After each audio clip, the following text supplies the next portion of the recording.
In this video I'm going to show how to make a low-cost tripod for a 360 camera. In my instance I'm using a Ricoh Theta.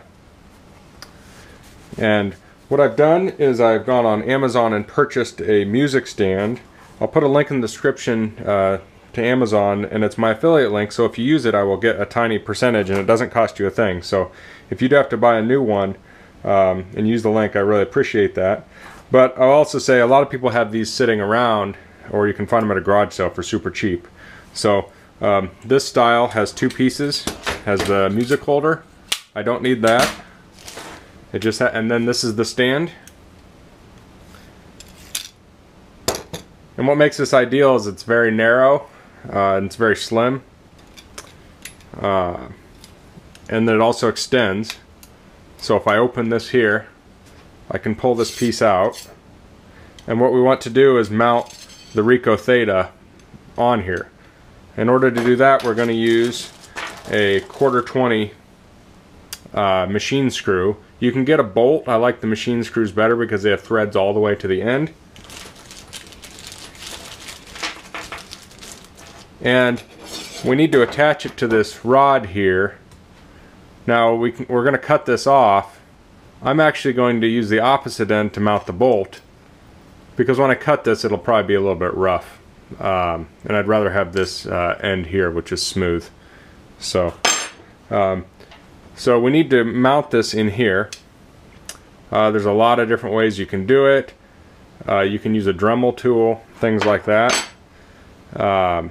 If you do end up cutting threads that you're going to have to thread your Theta onto, most people know this, but if you don't, you want to put a nut on there, make your cut, and then pull the, and you can actually make your cut and then file it smooth, and then pull your nut back over, and that'll repair any threads that get damaged. So the first thing I'm going to do here is cut the head off of this. To do that, I'm actually going to just use these. These are lineman pliers, but they're hardened steel, so they're like bolt cutters. This is kind of dangerous, actually.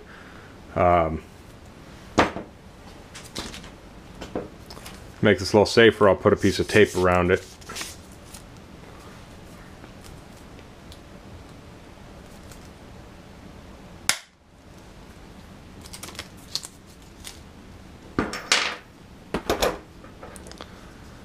So here I have the head cut off, and I have essentially a threaded rod, and I'll need to mount that in here. Before I do that, I'll cut this off. To cut this, I'm going to try using a pipe cutter. You could use a hacksaw. I don't know if this will work. If it doesn't, I'll just go back to a different tool. But a lot of people will use a Dremel, would use a Dremel to cut this.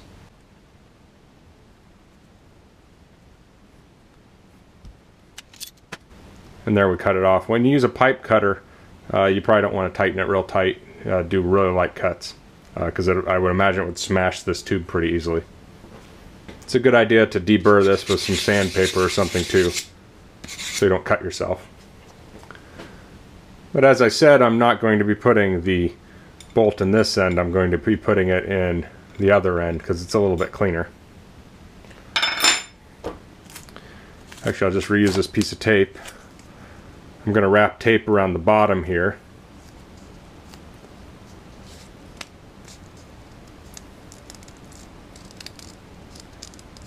There are a lot of ways to mount this threaded rod in this tube. My preferred way would probably be to use an epoxy putty. But it's a little bit pricey and I don't have any. But if you have some already, that would be a good way to do it. You could also, you know, for temporary use, you could just tape it on here.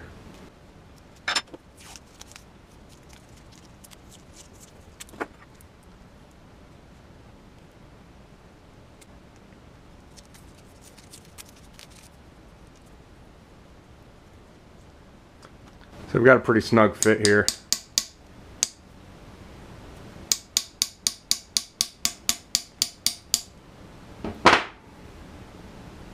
So now I have the threaded rod in here, And to hold it in place permanently, I'm going to put some epoxy in here. I actually don't have regular epoxy, I'm going to just use JB Weld, so I'll mix some of that up.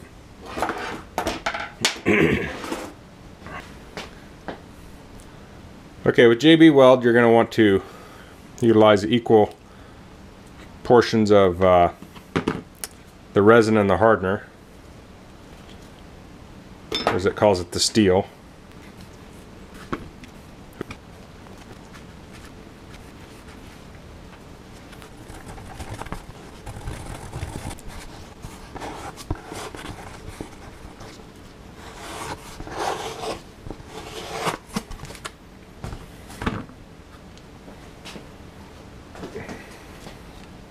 You know, you'll probably want to use an epoxy of some sort in here. Regular glue probably wouldn't dry very well.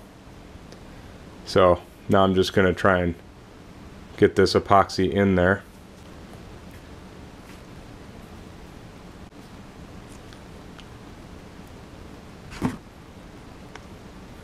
Okay, so I have as much as I want on here. I'll scrape off the excess.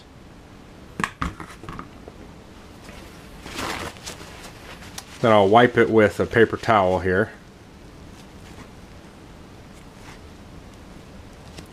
And you'll see I have a residue here, and to get rid of that you can just use acetone.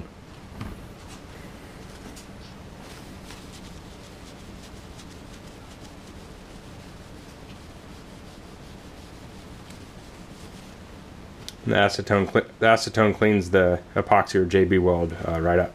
So now I have the threaded rod in there. I'll just let this cure for a couple hours and then we'll test it out.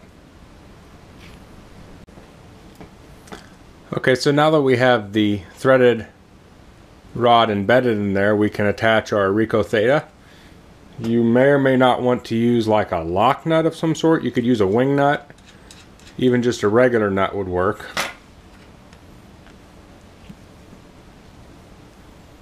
I'll thread the Ricoh Theta on there, and then I'll just tighten the nut up against it with my fingers. And here we have a stand for our Ricoh Theta, and I'll take some tests and show them to you.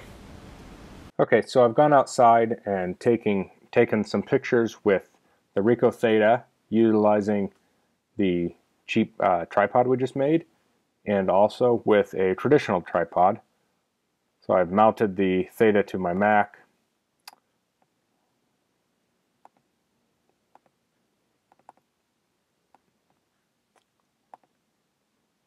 And I'll open these and we'll look at them.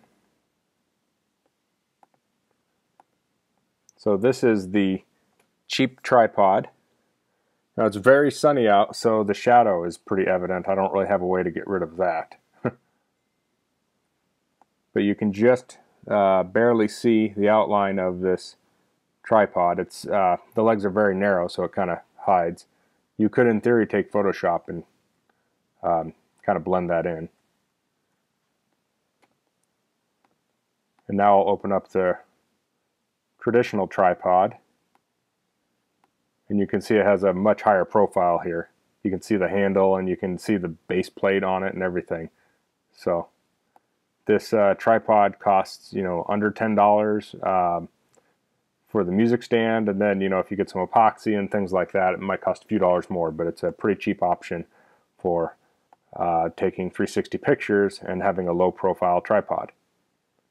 So, well, if you have any questions, please leave them in the comments. If you like this video, please click like. And if you haven't already, please subscribe to my channel. Thanks for watching.